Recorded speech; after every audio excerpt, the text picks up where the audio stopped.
दिव्यानी जी, मैं आपसे जानना चाहता हूँ कि इस समय 22 जनवरी को लेकर काफ़ी पूरे देश में उत्साह का माहौल है और हर कोई राममय हुआ जा रहा है। राम जी की प्राण प्रतिष्ठा वहाँ पर होने वाली है, तो उसको लेकर काफ़ी उत्साहित है। और आपको भी ये सौभाग्य मिला है कि श्री राम की नगरी अयोध्या में आपकी भी कुछ पेंटिंग्स को प्रदर्शित वहाँ पर किया जा रहा है। ये कितना अद्भुत और अनमोल क्षण है आपके लिए? ये बहुत ही ज़्यादा स्पेशल फीलिंग है मेरे लिए। मैंने कभी सोचा नहीं था, एक्सपेक्टेड भी नहीं था कि इस प्लेटफॉर्म पे मेरा काम कभी डिस्प्ले हो सकता है। बहुत फॉर्चुनेट फ़ील करती हूँ और जब मुझे पता चला था तो बहुत एक्साइटेड थी और मुझे एक्चुअली बिलीव ही नहीं हुआ था कि ये पॉसिबल भी है। बट फिर फाइनली आई थिंक ये भगवान राम की ही मर्ज़ी थी कि हम लोग का जो मेहनत रही है इसको एक प्लेटफॉर्म ऐसा कुछ मिले, तो I feel very fortunate about it. मैं भी आपको बहुत-बहुत शुभकामनाएँ देना चाहता हूँ कि आपकी जो पेंटिंग्स हैं वो अब प्रदर्शित होंगी और सभी उसको निहारेंगे और जान पाएँगे भगवान श्री राम के अद्भुत पलों को। हम जानना चाहते हैं आपसे कि बताइए आपने ये जो आपने श्रृंखला तैयार की है, भगवान श्री राम के चरित्र को अलग-अलग आपने पेंटिंग्स में उकेरा है, इसमें क्या-क्या है और कितना समय लगा इसको बनाने में? ये बेसिकली भगवान श्री राम के जन्म से लेकर के उनका वापस अयोध्या वापस आने का जो पूरा जर्नी है वो सब 12 पेंटिंग्स में कवर हुआ है, जिसमें सारे ही जो मेन इंसिडेंट्स हैं रामायण के वो सारे कवर हुए हैं। और क्या, और इसको बनाने में लगभग 6 महीने का टाइम मुझे लगा था। हर दिन 8 घंटे का काम मैंने किया था, तब जाकर के ये पूरी सीरीज़ तैयार हुई थी। और ये पूरी ऑयल कलर्स पे, ऑयल ऑन कैनवस का सीरीज़ है ये बेसिकली। तो इसमें मैंने रंग खुद ही बनाए थे। I was doing some experiments with colours, तो I made my own oil colours. तो ये सीरीज़ इस तरह से तैयार हुई। कुल कितनी पेंटिंग्स हैं और थोड़ा सिलसिलेवार बताइए कि एक-एक करके आपने क्या-क्या बनाया है उसमें? जी, ये बेसिकली 12 पेंटिंग्स हैं। पहली पेंटिंग ये स्टार्ट होती है जब श्री राम का जन्म हुआ है, तो वो एक छोटे बच्चे के तरह, फिर आसपास उनको वो खेलते हुए और उस तरह की पेंटिंग है। उसके बाद फिर उनका जो वन का टाइम है वो वाला कवर हुआ है, शबरी के साथ फ़ोटोज़ हैं उनकी, मतलब जो बेर खिलाने का इंसिडेंट है। फिर उसके बाद एक इंसिडेंट आता है, एक लंका दहन का इंसिडेंट है, जब हनुमान जी जाके लंका में आग लगाते हैं, लंका जलती है, वो पूरा हमने डिस्प्ले किया। फिर उसके बाद एक इंसिडेंट है जब भगवान श्री राम के सामने एक समुद्र आ जाता है और वहाँ पे सब लोग परेशान होते हैं कि अब इसको कैसे पार करना है। तो वो एक इंसिडेंट, उससे मैं बहुत कनेक्ट भी करती हूँ, तो वो एक इंसिडेंट है। फिर रावण दहन, जब लक्ष्मण जी और राम जी युद्ध में थे, तो वो युद्ध के कुछ सीन्स हैं वो कवर हुआ है। फिर उनका जो राज तिलक है वो पूरा कवर हुआ है। इस तरह से 12 पेंटिंग्स हैं। मतलब सभी को उन वृत्तांतों की जानकारी हो जाए जो रामायण में घटित हुए हैं और वो देख सकें कि किस प्रकार से भगवान श्री राम ने अपने जीवन में संघर्ष किया और बाद में वापस वो अयोध्या पहुँचे, उनका राज तिलक हुआ। बिल्कुल, इसका बनाने का एक्चुअली इस कहानी से मैं भी बहुत ज़्यादा कनेक्ट कर पाती हूँ। मुझे लगता है रामायण हम सभी की ज़िंदगी से बहुत रिलेटेड होती है। भगवान श्री राम ही क्यों ना हो, स्ट्रगल और चैलेंजेस उनके पास भी थे। उन्होंने किस तरह से किया, क्या क्या उनके स्टेप्स थे, उन्होंने प्रॉब्लम्स को क्या डील किया। तो ये बेसिकली कोशिश यही थी कि हर कोई इसको जान पाए। आजकल की जनरेशन जो कि बहुत डिटैच्ड है स्क्रिप्चर्स और हमारे एंशिएंट जो हमारा विजडम है उसको लेकर के, तो ये यही मकसद था इसको बनाने का कि एक अवेयरनेस ये क्रिएट हो पाए। हो सकता है कि लोग इतनी बड़ी रामायण नहीं पढ़ पाएंगे, तो वो चित्रों में क्लियर होता है। उन पिक्चर्स को देख के आप पूरी रामायण का एक ओवरव्यू आपको मिलता है। सही कह रहे हैं दिव्यानी जी आप। और आप ये भी देख रहे हैं कि हमारे देश के प्रधानमंत्री माननीय श्री मोदी जी के आह्वान पर 22 जनवरी को पूरे देश में दिवाली जैसा उत्सव रहेगा। हर कोई अपने घर में दिए जलाएगा, भगवान श्री राम की आराधना करेगा, पूजन करेगा। तो इस पूरे माहौल को लेकर क्या सोचती हैं कि माननीय हमारे जो प्राइम मिनिस्टर हैं उनकी ये सोच कितनी महत्वपूर्ण हो जाती है और किस प्रकार से पूरे देश को एक एकता के सूत्र में पिरोती है? मेरे हिसाब से हमारे ऑनरेबल प्राइम मिनिस्टर जो काम कर रहे हैं हमारे सनातन को लेकर के, और जो भी उनने हिंदुज़म के लिए, हमारे कल्चर के लिए जितना किया है, वो एक्नॉलेजमेंट और वैलिडेशन हमें मिलना बहुत ज़रूरी था। इतना अवेयरनेस और इतना हमारे हिंदुज़म के लिए आई थिंक इससे पहले नहीं हुआ है। और जो हमें जानना चाहिए अपने देश के बारे में और अपनी कल्चर संस्कृति के बारे में, उसके लिए उनका जो विज़न है वो बहुत ही, आई पर्सनली थिंक वो एक बहुत ही विजनरी इंसान है, और उनने जो काम किया है वो एक्सेप्शनल है, जो रिकग्निशन हमको मिला है।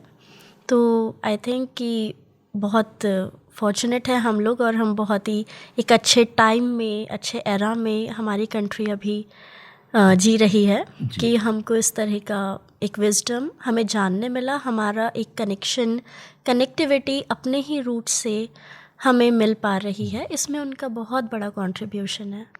मैं जानना चाहता हूँ दिव्यानी जी कि आपने जो पेंटिंग्स तैयार की हैं उसके बारे में तो आपने बता ही दिया है। बाकी हम जानना चाहते हैं आपसे कि कब से आपकी ये पेंटिंग बनाने का सिलसिला आपने शुरू किया, और किससे आपको इंस्पिरेशन मिली, या आपने किसी को देखकर ये मन में भावना जागृत की कि अब मैं पेंटिंग की तरफ अपना कदम बढ़ाऊँगी?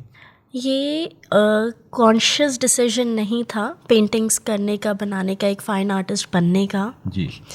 ये something destiny has happen to me, because पढ़ाई भी मैंने इसकी नहीं करी थी। मेरा इंटरेस्ट बचपन से था। I was good at sketching, sketches, paints, ये सब मैं खुद से करती थी, अच्छा करती थी, लोग अप्रिशिएट करते थे, मेरे से लेकर के जाते थे, अपने घरों में लगाते थे, जब मैं बहुत ही कैजुअली इसको किया करती थी। बट फिर अब शौक़ था तो मैंने इसको कभी ऐसे जाने नहीं दिया।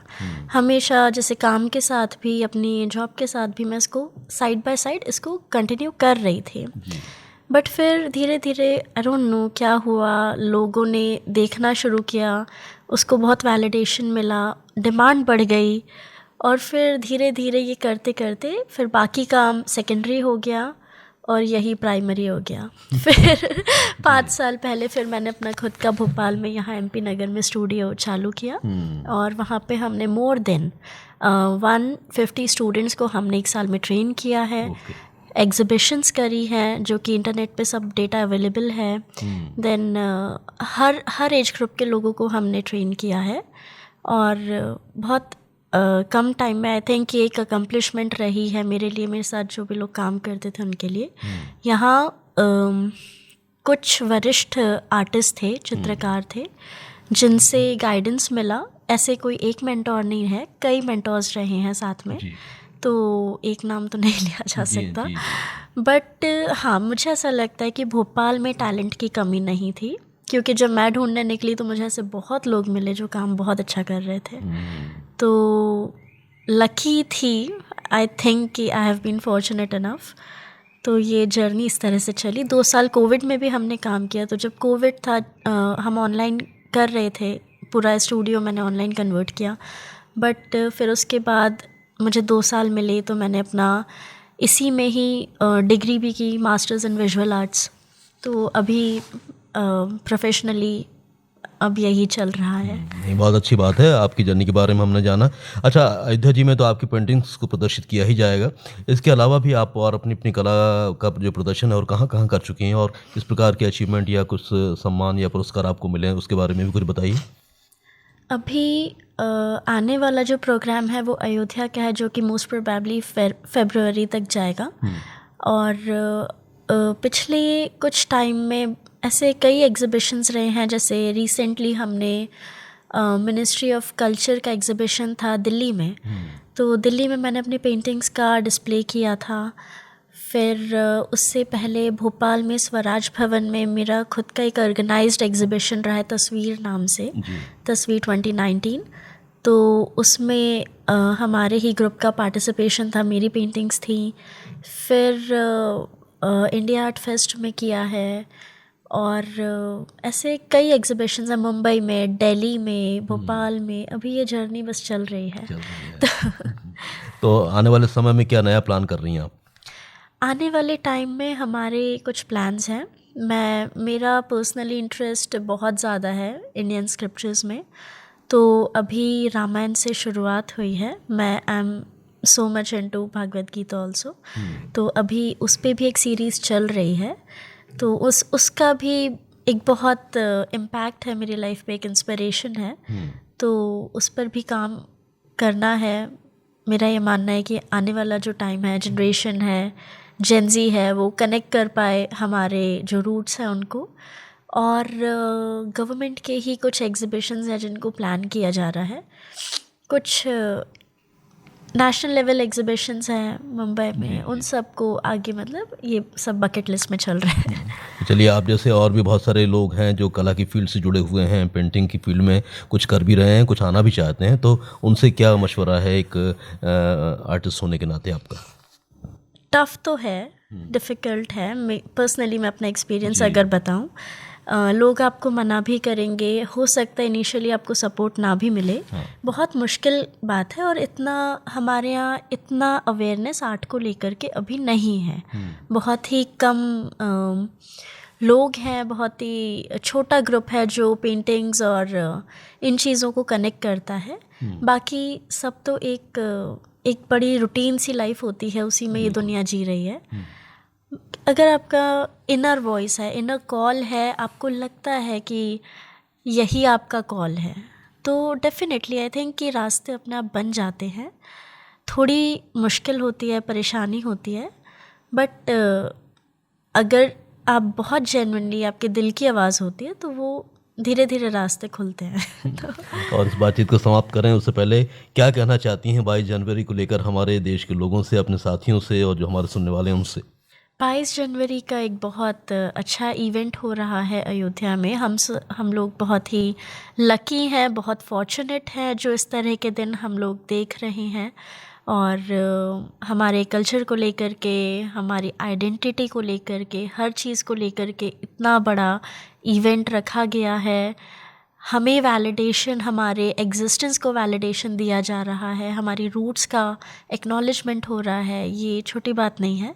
और मैं भी बहुत लकी फ़ील करती हूँ कि मैं इसका पार्ट बन रही हूँ।